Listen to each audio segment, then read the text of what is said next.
రాజులు 2వ గ్రంథము 24వ అధ్యాయం. యెహోయాకీము దినములలో బబులోను రాజైన నెబుకద్నెజరు యెరూషలేము మీదికి వచ్చెను. యెహోయాకీము అతనికి దాసుడై 3 ఏండ్ల సేవ చేసిన తరువాత అతని మీద తిరుగుబాటు చేయగా యెహోవా అతని మీదికిని తన సేవకులైన ప్రవక్తల ద్వారా తాను సెలవిచ్చిన మాట చొప్పున యూదా దేశమును నాశనము చేటుకై దాని మీదికిని కల్దీయుల సైన్యములను, సిరియనుల సైన్యములను, మోయాబీయుల సైన్యములను, అమ్మోనీయుల సైన్యములను రప్పించెను. మనష్షే చేసిన క్రియలన్నిటినీ బట్టియు అతడు నిరపరాధులను హతము చేయుటను బట్టియు యూదావారు యెహోవా సముఖము నుండి పారదోలబడినట్లుగా ఆయన ఆజ్ఞ వలన ఇది వారి మీదికి వచ్చెను. అతడు నిరపరాధుల రక్తముతో యెరూషలేమును నింపినందున అది క్షమించుటకు యెహోవాకు మనస్సు లేకపోయాను. యెహోయాకీము చేసిన ఇతర కార్యములను గూర్చి అతడు జరిగించిన దానినంతటిని గూర్చి యూదారాజుల వృత్తాంతముల గ్రంథమందు వ్రాయబడి ఉన్నది. యెహోయాకీము తన పితరులతో కూడా నిద్రించగా అతని కుమారుడైన యెహోయాకీను అతనికి మారుగా రాజాయను.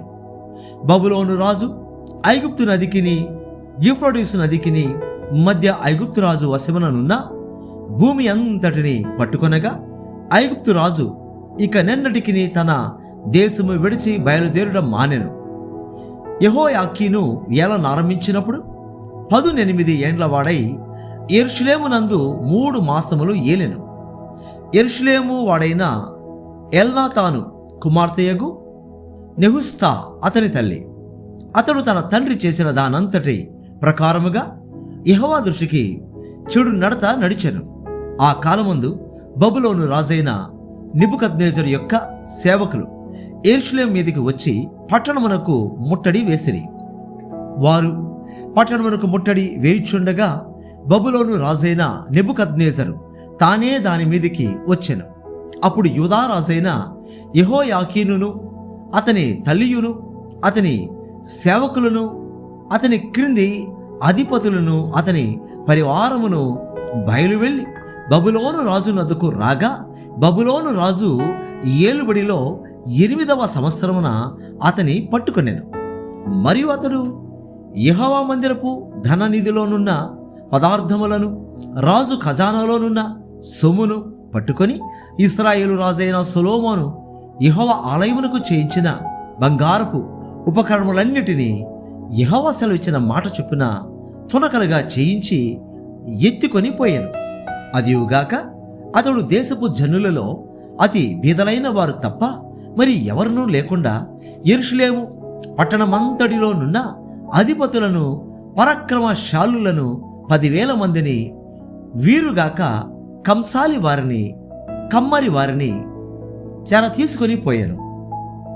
అతడు యెహోయాకీనును, రాజు తల్లిని, రాజు భార్యలను, అతని పరివారమును, దేశంలోని గొప్పవారిని చెరపట్టి యెరూషలేము నుండి బబులోను పురమునకు తీసుకొని పోయాను. 7,000 మంది పరాక్రమశాలులను, 1000 మంది కంసాలి వారిని, కమ్మరి వారిని, యుద్ధమందు తేరిన శక్తిమంతులనందరినీ బబులోను రాజు చెరపట్టి బబులోను పురమునకు తీసుకుని వచ్చారు. మరియు బబులోను రాజు అతని పినతండ్రి అయిన మత్తన్యాకు సిద్కియా అను మారు పేరు పెట్టి అతని స్థానముందు రాజుగా నియమించారు. సిద్కియా ఏలన ఆరంభించినప్పుడు 21 సంవత్సరముల వాడు. అతడు యెరూషలేమునందు 11 సంవత్సరములు ఏలెను. అతని తల్లి లిబ్నా ఊరివాడైన ఇర్మియా యొక్క కుమార్తెయగు హమూటలు. యెహోయాకీము యొక్క చర్య అంతటి చొప్పున సిద్కియా యెహోవా దృష్టికి చెడు నడత నడిచెను. యూదా వారి మీదను యెరూషలేము వారి మీదను యెహోవా తెచ్చుకొనిన కోపమును బట్టి తన సముఖములో నుండి వారిని తోలివేయుటకై బబులోను రాజు మీద సిద్కియా తిరుగబడెను. రాజులు 2వ గ్రంథము 25వ అధ్యాయము.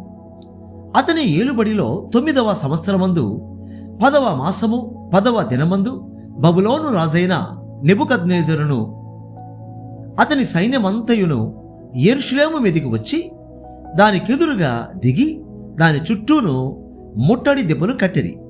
ఈ ప్రకారము రాజైన సిద్కియా ఏలుబడి యందు 11వ సంవత్సరము వరకు పట్టణము ముట్టడి వేయబడి ఉండగా 4వ నెల 9వ దినమందు పట్టణములో క్షామము అఘోరమాయను.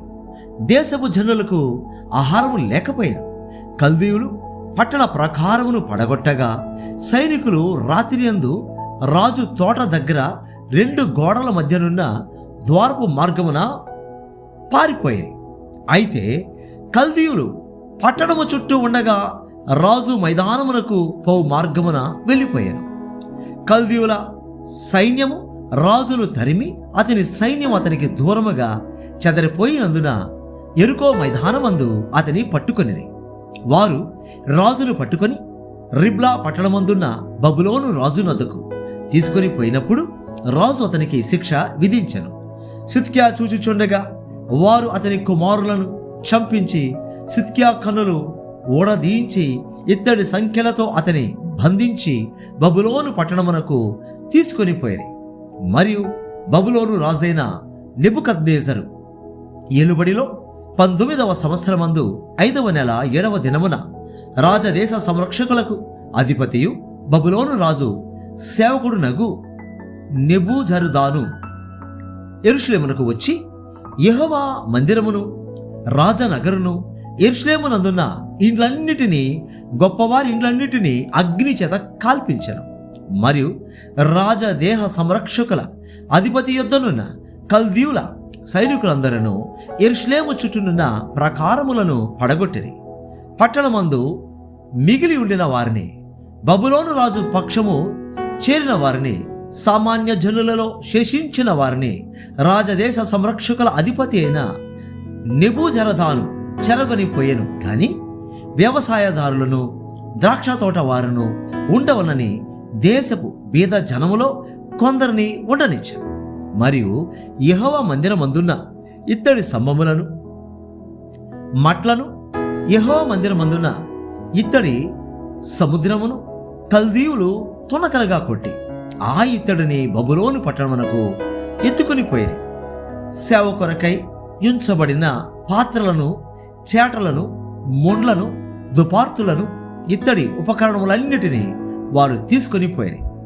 అగ్ని పాత్రలు, గిన్నెలు మొదలైన వెండి వస్తువులను, బంగారు వస్తువులను రాజదేశ సంరక్షకుల అధిపతి తీసుకొని పోయాను. మరియు అతడు యెహోవా మందిరమునకు సొలొమోను చేయించిన 2 స్తంభములను, సముద్రమును, మట్లను తీసుకొని పోయాను. ఈ ఇత్తడి వస్తువుల ఎత్తు లెక్కకు మించి ఉండెను. ఒక్కొక్క స్తంభపు నిడివి 18 మూరలు. దాని పైపీట ఇత్తడిది, పైపీట నిడివి 3 మూరలు. మరియు ఆ పైపీట చుట్టూ ఉన్న అల్లికలను, దానిమ్మ పండ్లను ఇత్తడివి. 2వ స్తంభమును వీటి వలె అల్లిక పని కలిగి ఉండెను. రాజదేశ సంరక్షకుల అధిపతి ప్రధాన యాజకుడైన సెరాయాను, 2వ యాజకుడైన జెఫన్యాను 3 ద్వారపాలకులను పట్టుకొనెను. మరియు ఆయుధస్తుల మీద నియమింపబడి ఉన్న అధిపతిని పట్టణములో నుండి తీసుకొని రాజ సముఖమును కనిపెట్టుకొని యుండి వారిలో పట్టణమందు దొరకిన 5గురిని, దేశపు జనులను సంఖ్య చేయువారి అధిపతి యొక్క లేఖికుని, సామాన్య జనులలో పట్టణముందు దొరకిన 60 మందిని పట్టుకొనెను. రాజదేశ సంరక్షకుల అధిపతియగు నెబూజరదాను వీరిని తీసుకొని రిబ్లా పట్టణమందున్న బబులోను రాజు నద్దకు రాగా, బబులోను రాజు హమాతు దేశమందున్న రిబ్లా పట్టణమందు వారిని చంపించెను. ఈ రీతిగా యూదా వారు తమ దేశంలో నుండి ఎత్తుకొని పోబడిరి. బబులోను రాజైన నెబుకద్నెజరు యూదా దేశమందు ఉండనిచ్చిన వారి మీద అతడు షాపానులకు పుట్టిన అహీకాము కుమారుడైన గెదల్యాను అధిపతిగా నిర్ణయించెను. యూదా వారి సైన్యాధిపతులందరూ, వారి జనులందరూ బబులోను రాజు గెదల్యాను అధిపతిగా నియమించిన సంగతి విని మిస్పా పట్టణమందున్న గెదల్యా యొద్దకు నెతన్యా కుమారుడైన ఇష్మాయేలును, కారేహ కుమారుడైన యోహానానును, నెటోపాతీయుడైన తన్హుమెతు కుమారుడగు సెరాయాయును మాయకాతీయుడైన ఒకరికి పుట్టిన ఎజన్యాను కూడిరాగా గెదల్యా వారితోనూ వారి జనులతోనూ ప్రమాణము చేసి, కల్దీయులకు మనము దాసులమైతిమని జడియవద్దు. దేశమందు కాపురముండి బబులోను రాజునకు మీరు సేవ చేసిన ఎడల మీకు మేలు కలుగునని చెప్పాను. అయితే ఈ 7వ మాసమందు రాజా వంశజుడగు ఎలీషామాకు పుట్టిన నెతన్యా కుమారుడైన ఇష్మాయేలు 10 మంది మనుష్యులను పిలుచుకొని వచ్చి గెదల్యా మీద పడగా అతడు మరణమాయను. మరియు మిస్పాలో అతని యొద్దనున్న యూదులను కల్దీయులను అతడు హతము చేశాను. అప్పుడు కొద్దివారేమి గొప్పవారేమి జనులందరూ సైన్యాధిపతులను లేచి కల్దీయుల భయము చేత ఐగుప్తు దేశమునకు పారిపోయారు. యూదారాజైన యెహోయాకీను చెరలో ఉంచబడిన 37వ సంవత్సరమున 12వ నెల 27వ దినమున బబులోను రాజైన ఎవిల్మేరోదకు తాను ఏలనారంభించిన సంవత్సరమందు బందీగృహములో నుండి యూదారాజైన యెహోయాకీనును తెప్పించి అతనితో దయగా మాట్లాడి అతని పీఠమును బబులోనులో తన యొద్దనున్న రాజుల పీఠముల కంటే ఎత్తు చేశాను. కాగా అతడు తన బందీగృహ వస్త్రములను తీసివేసి వేరు వస్త్రములను ధరించుకొని తాను బ్రతికిన దినములన్నీయు రాజు సన్నిధిని భోజనము చేయుచు వచ్చెను. మరియు అతని భత్యము ఏనాటికి ఆనాడు రాజు చేత నిర్ణయింపబడినదై అతడు బ్రతికిన నాళ్ళు ఆ చొప్పున అతనికే వడుచుండెను.